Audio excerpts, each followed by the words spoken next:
मुंबईतल्या सर्वसामान्य लोकांच्या जीवाची काही किंमत आहे की नाही हा प्रश्न आता प्रत्येकाला विचारला पाहिजे। अतिशय संतापजनक अशी घटना आज मुंबईमध्ये घडलेली आहे। पहिलाच पाऊस आहे मुंबईमधला, गेले 2 दिवस पाऊस पडतोय। हा पहिलाच पाऊस आहे आणि या पहिल्या पावसात काय व्हावं तर उघड्या मॅनहोलमध्ये पडून एक माणूस दगावला। सर्वसामान्य मुंबईकरांनी काय करायचं, म्हणजे जगायचं कसं मला सांगा। तो जर रस्त्यावरून चालता चालता एखाद्या मॅनहोलमध्ये पडत असेल, चालता चालता त्याच्या अंगावरती झाड पडत असेल, तर मग माणसांनी जगायचंय कसं। आणि हे इंटरनॅशनल शहर आहे, या शहराचा एक प्रकारे 75,000 कोटी रुपयांचं बजेट असलेलं हे शहर आहे। आणि या शहरामध्ये इतकी गचाळ व्यवस्था आहे की रस्त्यानं चाललेल्या माणसाच्या जीवाची सुरक्षितता नाही आहे। मग आपले राज्यकर्ते काय करतायत? आपले राज्यकर्ते सध्या या पक्षातला आमदार या पक्षात कसा येईल, त्या पक्षातला खासदार आमच्याकडे कसा येईल, आमचा पक्ष कसा मोठा होईल, आमच्या पक्षातल्या नेत्यांना कसं केंद्रामध्ये मंत्रिपद पाहिजे, या सगळ्यासाठी जोरदार लॉबिंग करण्यामध्ये आमचे राज्यकर्ते व्यस्त आहेत। त्यांना सर्वसामान्य माणसाशी काहीही देणं घेणं नाही आहे। आणि हे मुंबईमध्ये घडते, लक्षात घ्या काय होतंय मुंबईमध्ये।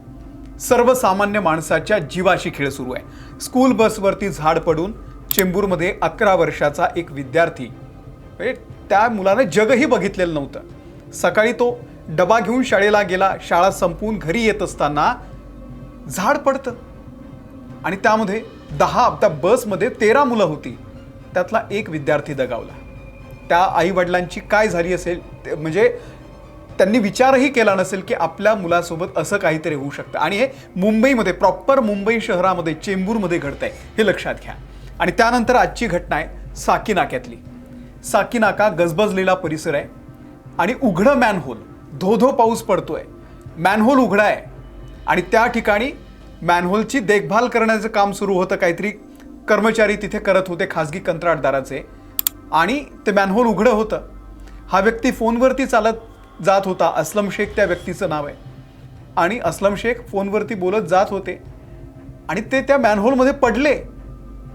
एवढ्या भर पावसामध्ये आता तुम्हाला मॅनहोल उघडे ठेवून त्यामध्ये काम करण्याची काय गरज होती, हा पहिला प्रश्न। आणि हा प्रश्न खरं तर मुंबईच्या महापौर रितू तावडे यांनी वॉर्ड ऑफिसरला सुद्धा विचारला। आता वॉर्ड ऑफिसर म्हणाले की आम्ही असं कोणतंही कंत्राट काढलेलं नव्हतं, काय काढलं असेल नसेल, कोण काम करत होतं त्याची चौकशी केली जाईल। आपल्याकडे काय माहिती आहे का, माणूस गेल्यानंतर ही एक फार गुळगुळीत उत्तर देण्याची सवय आहे। चौकशी केली जाईल, याची निष्पक्ष चौकशी केली जाईल, निष्पाप लोकांचा बळी घेणाऱ्यांना आम्ही सोडणार नाही, हे आपल्याकडची एक गुळगुळीत उत्तर आहेत।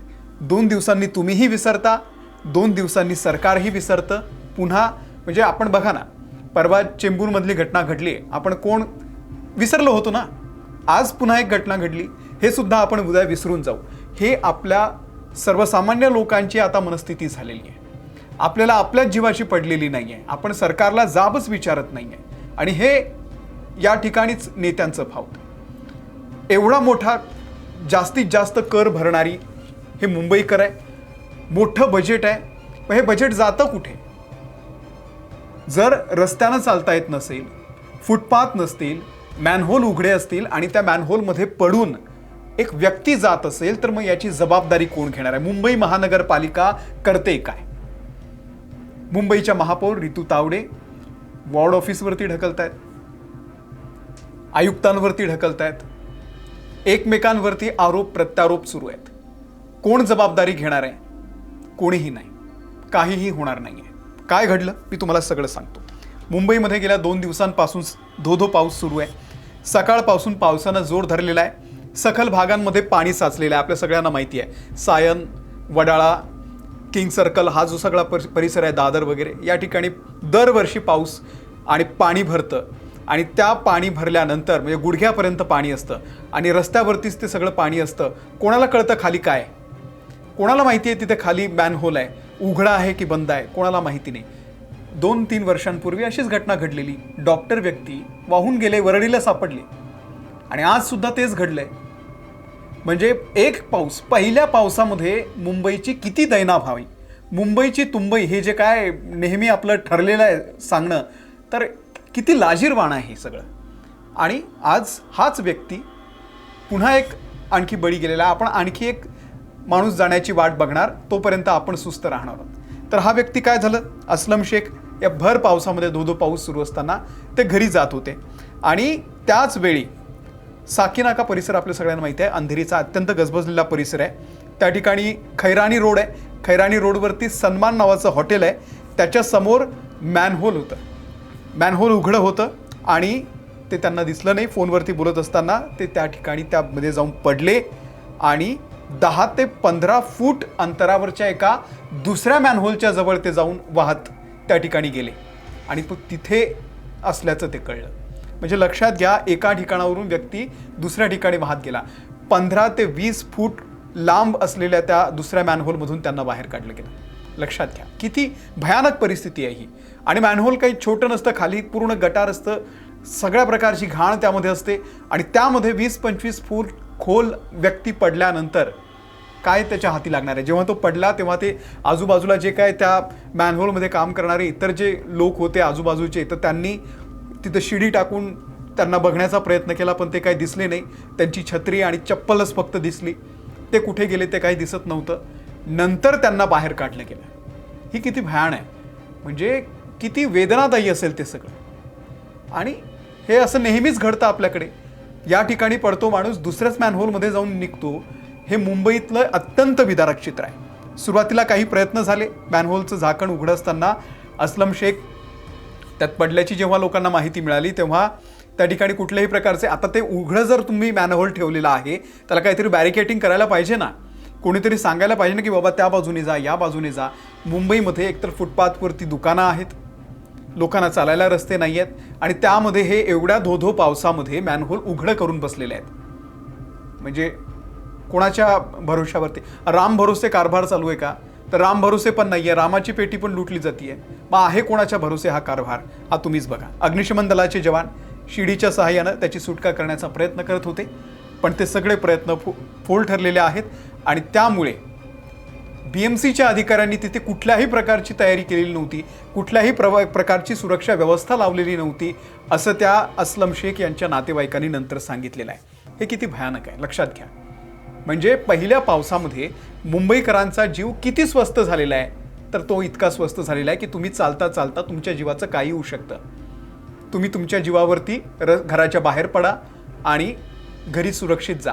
कोणाला जाब विचारण्याची गरज नाही आहे. तुम्ही टॅक्स भरताय, तुम्ही श्वास घेण्याचा टॅक्स भरताय, तुम्ही सोयी सुविधांसाठी टॅक्स भरत नाही आहे. हेच आता या सरकारला सांगायचं बाकी आहे. मग रितू तावडे एका माध्यमाशी बोलताना फोनवरती म्हणाल्या, मुंबईच्या महापौर आहेत, तर त्यांनी संबंधित कर्मचाऱ्यांवरती निलंबनाची कारवाई दिल्याचं कळतंय. म्हणजे निलंबन केलं, सक्तीच्या रजेवरती पाठवलं, हे सगळं केलं म्हणजे त्या माणसाला न्याय मिळाला असं आपण समजून जायचं.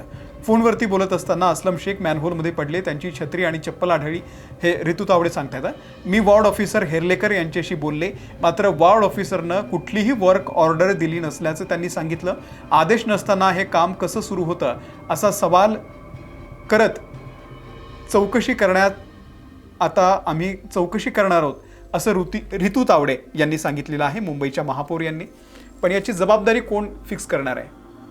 आणि भविष्यामध्ये आता तर पाऊस सुरू झालेला आहे, पुढच्या काळामध्ये अशा घटना घडू नये याची जबाबदारी नेमकी कोण घेणार आहे ते आपल्याला मुंबई महानगरपालिका, मुंबईच्या माननीय महापौर, मुंबईचे आयुक्त, मुंबईचे पोलीस आयुक्त तरी सांगणार आहेत का? काय घडते मुंबईमध्ये, रेल्वेमध्ये काय प्रकार घडला होता, सगळं अगदी इतकं विदारक आहे की आपण घरून नोकरीसाठी बाहेर पडलो म्हणजे संध्याकाळी आपण सुखरूप घरी येऊ याची शाश्वती आता मुंबईमध्ये राहिलेली नाही आहे.